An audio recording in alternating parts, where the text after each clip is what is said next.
Welcome back to PQC tutorial. जैसा कि आप यहाँ पे देख रहे हो सेगमेंट 4 में आज हम बहुत सारे टॉपिक्स को कवर करने वाले। इससे पहले हमने सेगमेंट 3 में ये देखा है कि स्फेरिकल मिरर क्या होती है, उसके टाइप्स क्या होते हैं। आज हम उस स्फेरिकल मिरर से रिलेटेड रे डायग्राम्स देखेंगे, उनके यूजेस देखेंगे, मिरर फार्मूला क्या होता है वो डेराइव करेंगे और उससे रिलेटेड हम न्यूमेरिकल सॉल्व करेंगे, मैग्नीफिकेशन क्या होती है एंड उससे रिलेटेड न्यूमेरिकल्स, ये सारी चीज़ हम आज डिस्कस करने वाले हैं। ठीक है, तो चलिए अब हम आज का अपना टॉपिक स्टार्ट करते हैं। यहाँ आप देख रहे हो कुछ साइन कन्वेंशंस डिस्कस किए हुए हैं। ठीक है, साइन कन्वेंशंस एक्चुअली आपको ये बहुत यूज़फुल है आपके लिए। ये आप देखोगे जब आप न्यूमेरिकल सॉल्व करोगे तब भी आपके लिए बहुत काम आएंगी। नेक्स्ट है कि आप जब मिरर फॉर्मूला डिराइव करो उस वक्त भी आपके लिए यूज़फुल है। ठीक है, और साथ ही रे डायग्राम्स। ठीक है, जब आप रे डायग्राम्स ड्रॉ करोगे तब भी आपके लिए बहुत यूज़फुल है और ये आपको समझना बहुत ज़रूरी है बिकॉज ये जो टॉपिक है हमारा आज का, इससे रिलेटेड आपके लॉन्ग क्वेश्चंस बहुत कवर होते हैं। ठीक है, 5 मार्क्स के क्वेश्चंस बहुत आते हैं। तो ये सारी चीज़ें आप जब बहुत क्लियरली समझ जाओगे तब आप इजीली मार्क्स स्कोर कर सकते हो। ठीक है, तो आप जैसा कि यहाँ पे देख रहे हो हम बात करते हैं कॉन्केव मिरर की। ठीक है, एक्चुअली ये जो साइन कन्वेंशन है वो सबके लिए एप्लीकेबल है, चाहे वो कॉन्केव मिरर हो, आइदर वो तुम्हारा आपका कॉन्वेक्स मिरर हो। तो यहाँ पे आप जैसे कि देख रहे हो ये कॉन्केव मिरर है। यहाँ पे आप देख रहे हो इसका रिफ्लेक्टिंग सरफेस इनवर्ट साइड में कर्व्ड है। हमने एक ऑब्जेक्ट लिया है, उसे हमने प्लेस किया है इन फ्रंट ऑफ द मिरर। ठीक है, यानी कि वो मिरर से लेफ्ट साइड में प्लेस्ड है और हम यहाँ पे कोई भी डिस्टेंस मेज़र करेंगे तो वो हम पोल को एक सेंटर मान कर करेंगे। ठीक है, पोल को हम सेंटर मान लेंगे और पोल से ही राइट साइड में, लेफ्ट साइड में, जहाँ भी हमें डिस्टेंस मेज़र करना पोल को सेंटर मान के करेंगे।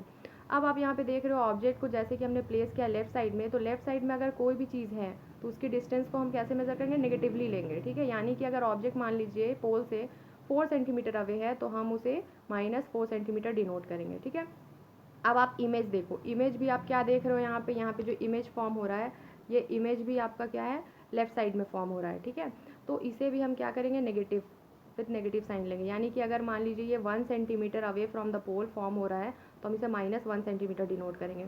नेक्स्ट आप अब देखो कि अगर कोई भी डिस्टेंस हम राइट साइड में, ठीक है, ये जो राइट साइड है, अगर इधर हम कोई भी डिस्टेंस मेजर कर रहे हैं तो हम पॉजिटिवली लेते हैं। ठीक है, नेक्स्ट हम बात करेंगे प्रिंसिपल एक्सिस की। ये जो प्रिंसिपल एक्सिस है इससे अपवर्ड डायरेक्शन में, ठीक है, इसके ऊपर के डायरेक्शन में अगर आप कोई भी ऑब्जेक्ट प्लेस किए हो तो उसकी जो हाइट होगी वो हम पॉजिटिवली लेंगे। ठीक है, जैसे इस ऑब्जेक्ट की हाइट अगर हम बात करें तो ये हम पॉजिटिवली लेंगे। ठीक है, यानी कि ऑब्जेक्ट की हाइट मान लीजिए 2 सेंटीमीटर है तो हम इसे 2 सेंटीमीटर प्लस में डिनोट करेंगे। ठीक है, और अगर आपका जैसे कि यहाँ पे आप इमेज देख रहे हो, इमेज क्या हो रहा है आपका, डाउनवर्ड डायरेक्शन में फॉर्म हो रहा है, इस डायरेक्शन में फॉर्म हो रहा है, तो इसे हम क्या लेंगे, इसे हम नेगेटिवली डिनोट करेंगे। ठीक है, ये हम नेगेटिवली लेंगे और ऑब्जेक्ट जो है वो हमारा पॉजिटिव है। ठीक है, पॉजिटिव उसकी हाइट होगी। तो ये कुछ साइन कन्वेंशन से आई होप आपको ये क्लियर है, क्योंकि जब आप न्यूमेरिकल सॉल्व करोगे तो आपको बस ये दिया हुआ रहेगा। न्यूमेरिकल सॉल्व जब क्वेश्चन आएगी तो आप देखोगे कि बस दिया रहेगा कि एक ऑब्जेक्ट है वो इन फ्रंट ऑफ द मिरर है, ठीक है, या बिहाइंड द मिरर है और इमेज उसका इन्वर्टेड फॉर्म हो रहा है। तो आपको वो खुद से एज्यूम करना है कि वो इन्वर्टेड फॉर्म हो रहा है, यानी कि मुझे उसे माइनस में लिखना है। ठीक है, वो आपको सिंपली प्लस में दिया हुआ रहेगा उसकी हाइट या फिर डिस्टेंस, वो आपको खुद से वो चीज़ कन्वर्ट करके उसे नेगेटिव या पॉजिटिव आप देख लोगे वो कहाँ फॉर्म हो रही है, कैसी फॉर्म हो रही है, बिहाइंड फॉर्म हो रही है, लेफ्ट फॉर्म हो रही है, राइट फॉर्म हो रही है, अपवर्ड फॉर्म हो रही है, डाउनवर्ड फॉर्म हो रही है, उसके अकॉर्डिंग आप खुद से, ठीक है, आपको खुद से उसे साइन पुट करके सॉल्व करना होगा। ठीक है, तो आप देखो यहाँ हमारा नेक्स्ट टॉपिक स्टार्ट होता है कॉन्केव मिरर से किस किस तरह की इमेज फॉर्मेशन होती है। जैसे कि मैंने आपको पहले ही बताया था कि यहाँ बहुत सारे केसेस होंगी। ठीक है, बहुत सारे केसेस डिस्कस करेंगे हम लोग कि ऑब्जेक्ट को हम अलग अलग पोजीशन में जब सिचुएट करेंगे तो उसकी इमेज में काफ़ी वेरिएशंस आती है। लाइक कभी आप देखोगे कि इमेज आपका इरेक्ट फॉर्म होगा, कभी वो इन्वर्टेड फॉर्म होगा, कभी वो बिल्कुल पॉइंट साइज़ का फॉर्म होगा, कभी वो लार्ज फॉर्म होगा, कभी वो स्मॉल फॉर्म होगा, कभी कभी सेम साइज़ का फॉर्म भी होता है। ठीक है, तो ये डिपेंड करता है कि ऑब्जेक्ट यानी कि सोर्स ऑफ लाइट कहाँ है, किस जगह पे प्लेस्ड है। ठीक है, तो आप जैसे कि यहाँ पे फर्स्ट केस में देख रहे हो, यहाँ पे सोर्स ऑफ लाइट इनफाइनाइट पे है। ठीक है, दो पैरेलल रेज प्रिंसिपल एक्सिस के वो इंसिडेंट कर रही है मिरर में और मिरर के रिफ्लेक्टिंग सरफेस से वो स्ट्राइक करने के बाद एक दूसरे को इंटरसेक्ट कर रही है फोकस पे। ठीक है, तो यानी कि यहाँ जो इमेज का फॉर्मेशन हो रहा है बिल्कुल डिमिनिश्ड हो रहा है, बिल्कुल पॉइंट साइज का फॉर्म हो रहा है और ये इमेज रियल बन रहा है बिकॉज लाइट रेज एक्चुअल में कन्वर्ज हो रही है। ठीक है, और ये इमेज इन्वर्टेड फॉर्म हो रहा है। ये हमारा फर्स्ट केस है। ये कब होता है, जब इमेज हमारा एक्चुअली ऑब्जेक्ट हमारा इनफाइनाइट में होता है। ठीक है, तो हमारा जो इमेज फॉर्म होता है वो फोकस पे होता है। नेक्स्ट केस में यहाँ देखो आप, हमारा यहाँ पे ऑब्जेक्ट जो है वो सेंटर और फोकस के बीच में है, तो उसका इमेज कहाँ फॉर्म हो रहा है, बियॉन्ड सी, यानी सी से पार। ठीक है, वो इमेज का फॉर्मेशन बियॉन्ड सी हो रहा है। लाइट रेज रिफ्लेक्ट होने के बाद एक दूसरे को कट कर रही है जिस पॉइंट पे, वहाँ पे इमेज का फॉर्मेशन हो रहा है, ठीक है। और यहाँ पे आप देख सकते हो कि ये जो इमेज है वो बड़ी साइज़ की फॉर्म हो रही है, ऑब्जेक्ट देखो आप छोटी साइज़ की है, ठीक है। ऑब्जेक्ट की साइज़ आप यहाँ पे देखो, इसकी साइज़ छोटी है और इमेज की साइज़ देख रहे हो आप बड़ी है। साथ में ऑब्जेक्ट आपका अपराइट है और इमेज देखो आपका इन्वर्टेड फॉर्म हो रहा है, वो उल्टा फॉर्म हो रहा है, ठीक है। और ये यहाँ भी लाइट रे एक्चुअल में कन्वर्ज हो रही है, ठीक है। इस वजह से हम क्या बोलेंगे कि ये जो इमेज फॉर्मेशन हो रहा है वो रियल इमेज बन रहा है, ठीक है। Because light rays are actually intersecting each other, वो एक्चुअली कन्वर्ज हो रहा है, ठीक है। नेक्स्ट इज़ यहाँ देख सकते हो आप कि जब हम ऑब्जेक्ट को पॉइंट सी पे प्लेस करते हैं, यानी कि ये सेंटर ऑफ कर्वेचर पे है, ठीक है।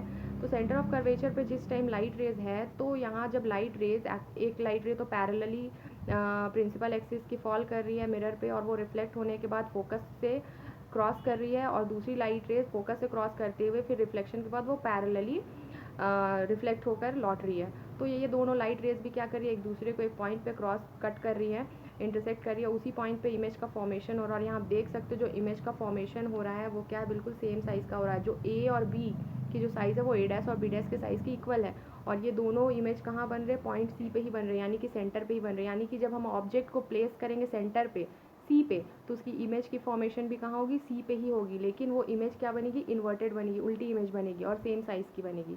क्लियर। यानी कि जब आप ऑब्जेक्ट को सेंटर ऑफ कर्वेचर पे प्लेस करोगे तो इमेज भी उसी जगह पे बनती है, उसी साइज़ की बनती है, बस चेंज कहाँ आता है, चेंज आता है कि वो इमेज आपकी इन्वर्टेड बनती है, ठीक है। और ये इमेज भी आपकी रियल है।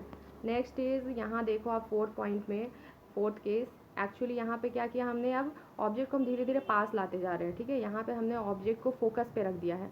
फोकस पे जब आप रखोगे तो आप देखोगे लाइट रे रिफ्लेक्ट होने के बाद वो एक दूसरे को इंटरसेक्ट नहीं कर रही है, ठीक है। वो दोनों लाइट रे रिफ्लेक्शन के बाद पैरेलली मूव कर रही है, ठीक है। तो यहाँ पे आप देख रहे हो जो इमेज है वो इनफाइनाइट पे फॉर्म होगा, बिकॉज लाइट रे यहाँ पे आसपास में कहीं मीट करती हुई हमें दिख नहीं रही है, तो वो इनफाइनाइट पे फॉर्म होगा और वो बहुत हाईली इनलार्ज फॉर्म होगा, क्योंकि लाइट रे मीट कर ही नहीं रही है, वो इतना इनलार्ज होगा कि हम उसे देख ही नहीं पाएंगे। नेक्स्ट इज़ रियल फॉर्म होगा और इन्वर्टेड फॉर्म होगा, ठीक है। नेक्स्ट है यहाँ आप देखो लास्ट केस है ये, जब हम ऑब्जेक्ट को फोकस और पोल के बीच में रखेंगे, ठीक है।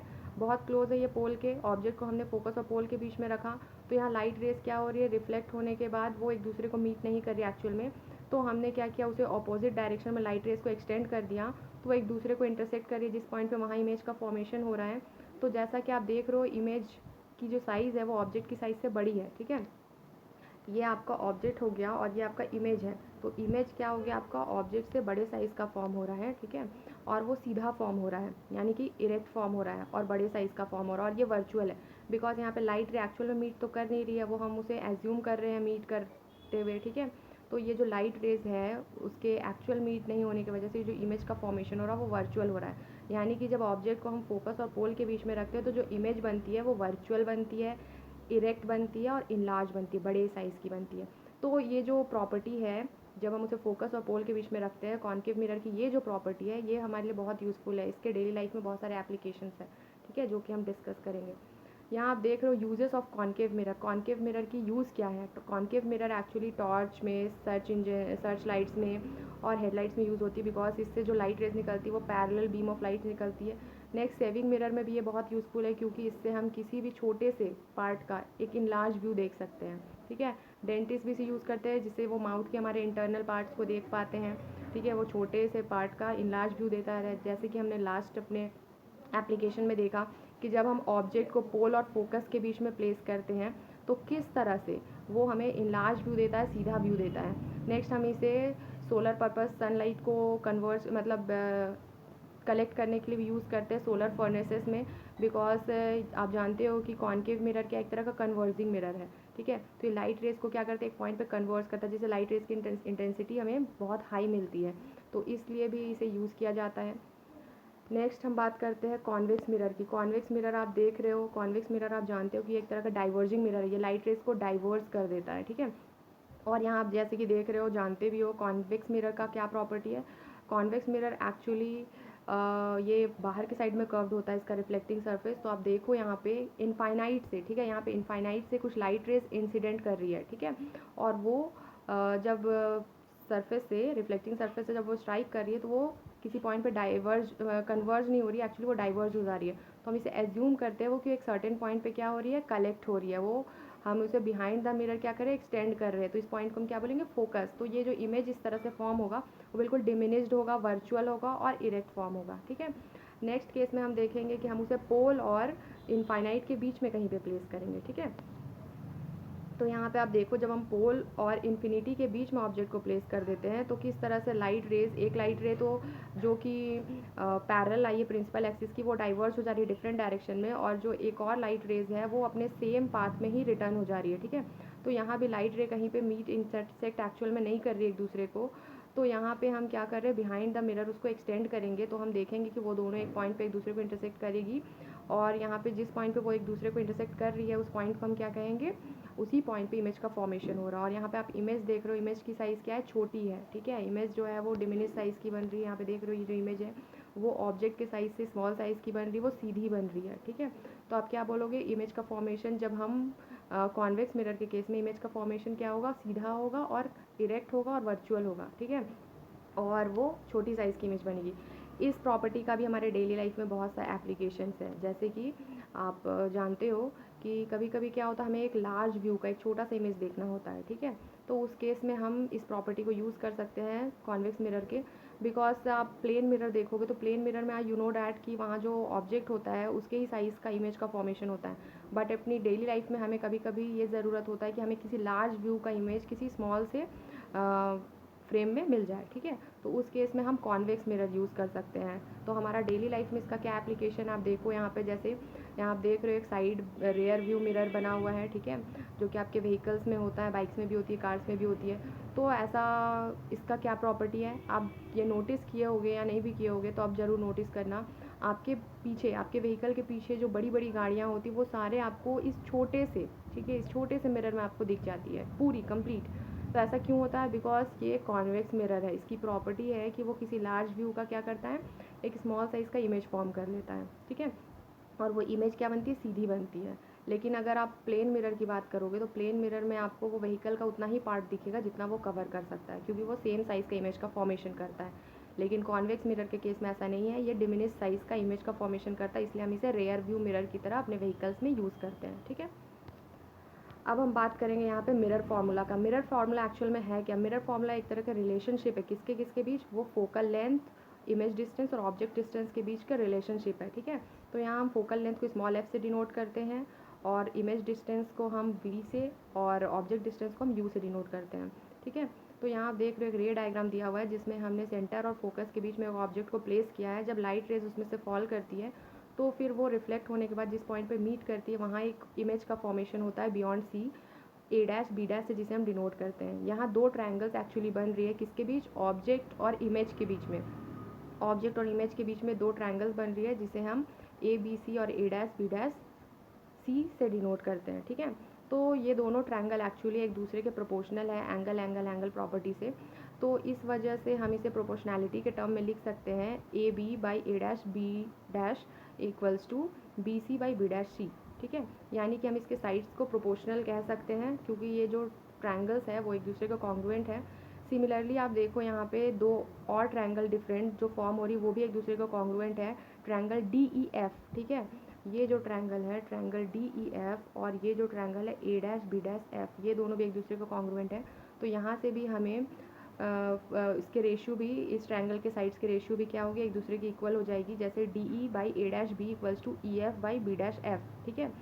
तो अब यहाँ से हम ये कंक्लूड कर सकते हैं कि D E equals to A B है, ठीक है, यानी कि ये जो ए बी है वो डी ई के इक्वल है, ठीक है। तो हम यहाँ पे अब जो इक्वेशन है इससे पहले वाला, ठीक है, उसमें हम डी ई के प्लेस पे ए बी पुट कर देंगे। तो जब हम डी ई के प्लेस में ए बी पुट करेंगे, यानी कि ये जो डी ई है इसके प्लेस में ये ए बी पुट कर देंगे, तो हमें एक नया इक्वेशन यहाँ पे मिल जाएगा, A B by A dash B dash equals to E F by B dash F. अब आप देख रहे हो ये A B by A dash B dash और ये A B by A dash B dash, ये इक्वेशन 1 और 2 में दोनों कॉमन आ गई, तो हम वो दोनों को कैंसिल आउट कर देंगे, तो हमें क्या मिलेगा, B C by B dash C equals to E F by B dash F, ठीक है। तो आप यहाँ पे देखो नेक्स्ट पेज में हमारा इक्वेशन 1 और 2 से हमें क्या मिल गया, इक्वेशन 1 और 2 से हमें मिल गया B C by B dash C equals to E F by B dash F, ठीक है।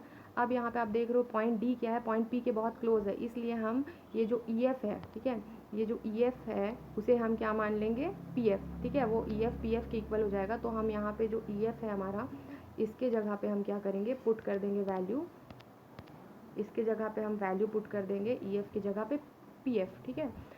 इसके बाद हम बात करेंगे बी सी, ठीक है, यहाँ से हम बी सी कैलकुलेट करेंगे, और ये देख रहे हो आप बी सी है, बी सी और बी डैश सी हम कैलकुलेट कर लेंगे। बी सी एक्चुअली है क्या, बी सी हम कैलकुलेट करेंगे किस चीज़ से, वो हम जब पोल से, ठीक है, पोल से हम सेंटर के डिस्टेंस को, पोल से ऑब्जेक्ट के डिस्टेंस को माइनस करेंगे तो हमें बी सी मिल जाएगा, बी सी का वैल्यू। उसी तरह से बी डैश सी की वैल्यू हम कैलकुलेट करेंगे जब हम पोल से इमेज के डिस्टेंस को माइनस करेंगे, पोल से सेंटर के डिस्टेंस को माइनस करेंगे, ठीक है, वो दोनों को जब हम माइनस करेंगे तो हमें बी डैश सी मिल जाएगा। अब ये जो बी सी और बी डैश सी, ये दोनों के वैल्यू को हम इस ऊपर वाले इक्वेशन में पुट कर देंगे, ठीक है, तो हमें एक इक्वेशन मिल जाएगा फिर से। इसके बाद हम क्या करेंगे, इसे इसके जो डिनोट करने के जो अल्फ़ाबेट्स है उससे हम डिनोट करेंगे, ठीक है, लाइक पी सी, ठीक है, ऊपर जो पी सी दिया हुआ है, पी सी है एक्चुअल में क्या, पी सी यानी कि पोल और सेंटर, पी मीन्स पोल, सी मीन्स सेंटर, ठीक है, पोल से सेंटर के बीच के डिस्टेंस को हम क्या कहते हैं, रेडियस ऑफ कर्वेचर भी कहते हैं, और इसे हम माइनस आर से डिनोट किया है यहाँ पे, ठीक है। तो माइनस आर से एक्चुअली में इसे क्यों डिनोट किया गया है, माइनस आर से इसलिए डिनोट किया गया है बिकॉज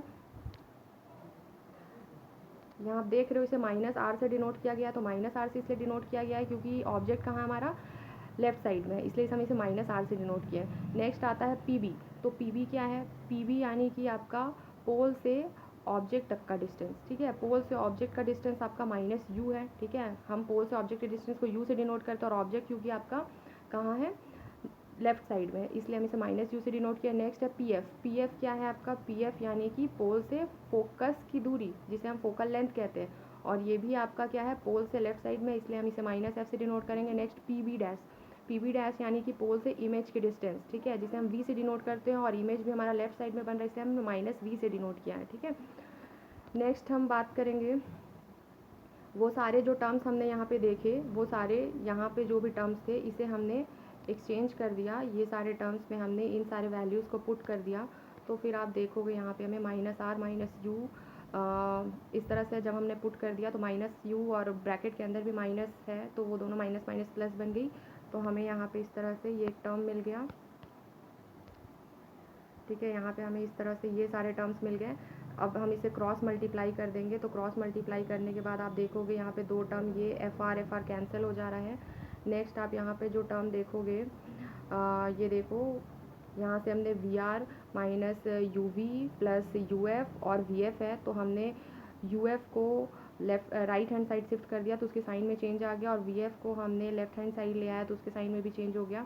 अब जब आप वी आर से वी एफ माइनस करोगे, आर मतलब आपका क्या था, रेडियस, और एफ मीन्स फोकल लेंथ, और आप जानते हो आर क्या होता है, डबल होता है फोकल लेंथ के, इसलिए हमने जब वी आर से वी एफ माइनस किया तो हमें क्या मिल गया, तो हमें वी आर और वी एफ को माइनस करके हमें मिलेगा वी एफ, ठीक है, minus U F U V equals to minus U F, ठीक है। अब हम क्या करेंगे, अब हम यहाँ से एक्चुअली हर साइड हम यू वी एफ से डिवाइड कर देंगे, ठीक है, राइट हैंड साइड में भी जो भी टर्म्स हैं हमारे और लेफ्ट हैंड साइड में भी जो भी टर्म्स हैं, सबको हम हर टर्म्स को हम यू वी एफ से जब डिवाइड कर देंगे तो हमें क्या मिलेगा, one by U minus one by F equals to minus one by V, ठीक है।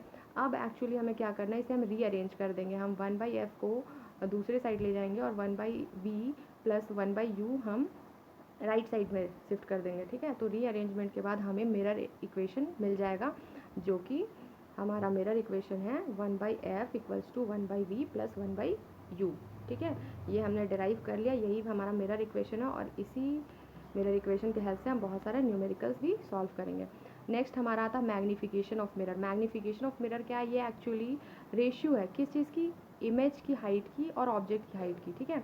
तो हम हाइट ऑफ द इमेज को एच आई से डिनोट कर सकते हैं, यहाँ पे जैसा कि आप देख रहे हो हाइट ऑफ द इमेज, ठीक है, हाइट ऑफ द इमेज को हम एच आई से डिनोट किए हैं, और हाइट ऑफ द ऑब्जेक्ट को एच ओ से डिनोट कर सकते हैं, ठीक है। तो इस तरह से हमें यहाँ पे मिरर मैग्नीफिकेशन मिल जाता है मिरर का, it is nothing but it is just a ratio of image, height of the image and the height of the object, और इसे हम ऑब्जेक्ट डिस्टेंस और इमेज डिस्टेंस के टर्म में भी लिख सकते हैं, जैसा कि आप यहाँ पे देख सकते हो, इसे हम ऑब्जेक्ट डिस्टेंस और इमेज डिस्टेंस के टर्म में लिखेंगे तो ये हमारा हो जाएगा तो ये हमारा हो जाएगा -v/u, ठीक है। सो कुछ क्वेश्चंस है जो कि इस सेगमेंट पे बेस्ड हैं, लाइक ड्रॉ रे डायग्राम्स, जो हमने डिफरेंट टाइप के रे डायग्राम्स देखे अलग अलग केसेस पे। कॉन्वेक्स मिरर के केस में भी देखा हमने, कॉन्केव मिरर के केस में भी देखा। नेक्स्ट है numerical based on mirror formula, अभी जस्ट हमने मिरर फार्मूला डेराइव किया जो कि 1/f = 1/v + 1/u था। और नेक्स्ट हमने मैग्नीफिकेशन का फॉर्मूला देखा जो कि HI/HO है, यानी कि रेशियो है, ठीक है। किस किस चीज़ की रेशियो है? Height of the image and height of the object की। और इसे हम -v/u भी लिख सकते हैं, ठीक है। -v/u मीन्स हो गया आपका किस दो चीज़ का रेशियो? ये है आपका इमेज डिस्टेंस और ऑब्जेक्ट डिस्टेंस का रेशियो। इससे भी हम मैग्नीफिकेशन कैलकुलेट कर सकते हैं, ठीक है। तो यहाँ आप देखो एक न्यूमेरिकल है, suppose height of the object is 3 centimetre, ठीक है। ऑब्जेक्ट की हाइट यानी कि HI आपको दी हुई है 3 सेंटीमीटर और इमेज की ऑब्जेक्ट की हाइट HO दी हुई है 3 सेंटीमीटर और इमेज की हाइट दी हुई है यानी कि HI दी हुई है 12 सेंटीमीटर। तो हमें मैग्नीफिकेशन कैलकुलेट करना, तो बहुत ही सिंपल सा क्वेश्चन है, ठीक है। मैग्नीफिकेशन क्या होता है हमारा? HI/HO, ठीक है। तो HI हमारा है 12 सेंटीमीटर जो कि हमने ऊपर लिख दिया न्यूमरेटर में, और हाइट ऑफ द ऑब्जेक्ट हमारा 3 सेंटीमीटर। दोनों को डिवाइड करेंगे तो हमें मैग्नीफिकेशन क्या मिल जाएगा? 4, ठीक है। मैग्नीफिकेशन की कोई यूनिट नहीं होती है, ठीक है। सेंटीमीटर सेंटीमीटर दोनों कैंसिल आउट हो गया तो हमें ये 4 मिला। और ये मैग्नीफिकेशन हम क्या देख रहे हैं? 4 मिल रहा है हमें, ये नेगेटिव नहीं मिल रहा है, ये हमें पॉजिटिव मिल रहा है, ठीक है। और इसका मतलब ये है कि जब मैग्नीफिकेशन हमें पॉजिटिव मिल रहा है इट मीन्स कि जो इमेज का फॉर्मेशन हो रहा है वो वर्चुअल इमेज बन रहा है, ठीक है। नेक्स्ट आप देख रहे हो यहाँ पे ऑब्जेक्ट डिस्टेंस, ठीक है। ऑब्जेक्ट डिस्टेंस 3 सेंटीमीटर दिया हुआ है इन फ्रंट ऑफ द मिरर। अब आप ध्यान दो कि मिरर के फ्रंट की बात हो रही है, ठीक है। मिरर की फ्रंट की बात हो रही है यानी कि वो नेगेटिव है, ठीक है। और मिरर की बिहाइंड की बात होती, मिरर की फ्रंट की बात हुई यानी कि वो क्या है? लेफ्ट साइड में है। इस वजह से हम उसे -3 डिनोट करेंगे। और इमेज की डिस्टेंस 12 सेंटीमीटर है, ठीक है। और इमेज भी कहाँ बन रहा है? वो भी इन front of the mirror form हो रहा है, यानी कि वो भी लेफ्ट साइड में फॉर्म हो रहा पोल से। उसे भी हम माइनस में ही डिनोट करेंगे यानी कि -12, ठीक है। अब हमें मैग्नीफिकेशन का फॉर्मूला, दो फार्मूला हमने देखा था मैग्नीफिकेशन के लिए। एक तो होता है कि रेशियो होता है height of the image by height of the object, और दूसरा फॉर्मूला हमने क्या देखा? -v/u। तो यहाँ पे क्योंकि हमें मैग्नीफिकेशन निकालना, हाइट तो दिया हुआ नहीं है हमें, क्योंकि यहाँ पे सिर्फ ऑब्जेक्ट डिस्टेंस और इमेज डिस्टेंस दिया हुआ है। तो हमें ऑब्जेक्ट डिस्टेंस और इमेज डिस्टेंस के थ्रू भी पता है कि किस तरह से हमें कैलकुलेट करना, तो हमने -v/u वाला फॉर्मूला पुट कर दिया। अब हमें हमारा v और u ऑलरेडी वो माइनस में ही है बिकॉज वो सारे इन फ्रंट ऑफ द मिरर थे यानी कि लेफ्ट साइड में थे, इसलिए ये दोनों ऑलरेडी माइनस में। माइनस माइनस प्लस हो गया और यहाँ देख रहे हो मैग्नीफिकेशन हमें -4 मिल गया, ठीक है। तो यानी कि यहाँ आप देख रहे हो मैग्नीफिकेशन क्योंकि -4 है इट मीन्स कि जो आपका इमेज का फॉर्मेशन हो रहा है, ठीक है, वो कैसा इमेज बन रहा है? आपका रियल इमेज बन रहा है, ठीक है। नेक्स्ट आप देखो यहाँ पे कॉन्वेक्स मिरर, ठीक है। कॉन्वेक्स मिरर लिया हुआ है, रियर व्यू मिरर है किसी ऑटोमोबाइल का, और यहाँ पे देख रहे हो कि उसका रेडियस ऑफ कर्वेचर, ठीक है, क्या है? 3 सेंटीमीटर है। और फोकल लेंथ हमें कैलकुलेट करने बोला गया है, ठीक है। और नेचर क्या है और साइज़ क्या है इमेज की वो हमें बताना है। तो सबसे पहले हम फोकल लेंथ कैलकुलेट कर लेंगे। आपको पता है कि f क्या होता है? r/2 होता है, यानी कि रेडियस क्या होता है? डबल होता है फोकस का। तो हम f = r/2 लिख सकते हैं। और r की वैल्यू आपको पता है, आप r की वैल्यू आपको 3 दी हुई है, तो 3/2 हमें 1.5 मीटर मिल गया। अब क्योंकि आप देख रहे हो फोकल लेंथ यहाँ पे नेगेटिव है नहीं, पॉजिटिव है, ठीक है। फोकल लेंथ पॉजिटिव है यानी कि वो जो भी आपका इमेज का फॉर्मेशन हो रहा है वो इन फ्रंट ऑफ द मिरर हो रहा है, ठीक है। और ये पॉजिटिव फॉर्म हो रही है आपकी। नेक्स्ट आप देख रहे हो यहाँ पे a magnified inverted image is located a distance of 32.0 centimetre, ठीक है। एक इमेज फॉर्म हो रहा है, वो इमेज कैसा फॉर्म हो रहा है? इन्वर्टेड इमेज फॉर्म हो रहा है। इन्वर्टेड आपको पता है कि मैंने साइन कन्वेंशंस में बताया था और बोला भी था कि ये सारे साइन कन्वेंशंस जब आप न्यूमेरिकल सॉल्व करोगे तो बहुत आपके लिए यूज़फुल होगी। तो जैसा कि आप यहाँ पे देख रहे हो एक इन्वर्टेड इमेज फॉर्म हो रहा है यानी कि वो डाउनवर्ड डायरेक्शन में फॉर्म हो रहा है, तो हम उसे नेगेटिवली लेंगे, ठीक है। तो यानी कि इमेज की हाइट क्या हो गई? सॉरी, इमेज की डिस्टेंस एक्चुअली, यानी कि इमेज की डिस्टेंस हम v से डिनोट करते हैं ना, तो इमेज की डिस्टेंस हो गई मतलब v आपकी हो गई -32, ठीक है। और नेक्स्ट आपको फोकल लेंथ दिया हुआ है यहाँ पे 12 सेंटीमीटर, ठीक है। तो फोकस भी आपका क्या होगा? इन फ्रंट ऑफ द मिरर होगा, मतलब वो भी आपका नेगेटिव होगा, तो यहाँ -12 सेंटीमीटर हो गया। तो ये दोनों चीज़ आपको दिए हुए हैं, यानी कि आपको क्या नहीं दिया हुआ है? आपको नहीं दिया हुआ है तो वो ये है कि आपको ऑब्जेक्ट डिस्टेंस पता करना है खुद से, ठीक है। तो ऑब्जेक्ट भी आपका in front of the mirror ही होगा, तो वो भी आपका नेगेटिव ही आएगा वैल्यू, ठीक है। तो आपको क्योंकि मिरर फॉर्मूला पता है कि 1/f = 1/u + 1/v होता है, तो आप उस जगह पे 1/f की जगह पे 1/-12 पुट करोगे, और इन्वर्टेड इमेज है क्योंकि इसलिए आप 1/v की जगह पे 1/-32 पुट करोगे और u को आप एज़ यूजुअल +1/u ले लोगे। आप दोनों के साइन को शिफ्ट करोगे, पोजीशन को शिफ्ट करोगे, फिर आप आपका जो v था, सॉरी आपका जो u है वो आप कैलकुलेट कर लोगे, u आपका फाइंड आउट हो जाएगा। जब आपका u फाइंड आउट हो जाएगा तो क्योंकि u की वैल्यू आपको नेगेटिव ही मिलेगी तो आपको पता चल जाएगा कि वो इमेज कैसी बनेगी, रियल इमेज फॉर्म होगी। ठीक है, आपसे ये पूछा गया है। एक्चुअली आपको डिटरमाइन भी करना है कि ऑब्जेक्ट डिस्टेंस क्या है, यानी कि u क्या है, और साथ में आपको बताना भी है कि वो रियल फॉर्म होगी या वर्चुअल फॉर्म होगी। तो जब भी आप देखोगे कि अगर आपको नेगेटिव में मिला है, ठीक है, आपकी वैल्यू नेगेटिव में आई है, ठीक है, तो मतलब इमेज कैसा फॉर्म हुआ है, आपका रियल फॉर्म हुआ है। ठीक है, सो आई होप आपको ये सारे टॉपिक्स बिल्कुल क्लियर हो गई होगी। इससे रिलेटेड और भी न्यूमेरिकल्स हैं जो हम डिस्कस करेंगे। ठीक है, जब ये चैप्टर अब एंड होगा, ठीक है, तो हम एक ऐसे वीडियो को मतलब मैं बनाऊंगी जिसमें आप देखोगे कि उसमें सारे इस लाइट चैप्टर से रिलेटेड वो सारे न्यूमेरिकल्स उसमें बहुत अच्छे से डिस्कस किए हुए होंगे। ये क्वेश्चन आप खुद से सॉल्व करो, इसमें कोई कन्फ्यूज़न होगा मैंने बता तो दिया है कि किस तरह से सॉल्व करने हैं, बट अगर कोई कन्फ्यूज़न होगी तो आप पूछ सकते हो, मैं आप नेक्स्ट वीडियो में वो आपको क्लियर कर दूँगी। ठीक है, so thanks for watching my video. आपको वीडियो कैसा लगा आप कमेंट सेक्शन में कमेंट करके बता सकते हो। एंड हम अपने नेक्स्ट क्लास में लेंस पे जाएंगे। ठीक है, तो वीडियो को सब्सक्राइब कर दीजिएगा जिससे कि आपको आगे के टॉपिक्स की भी सारे नोट्स और वीडियोस मिलती रही। ठीक है, सो थैंक्स वंस अगेन।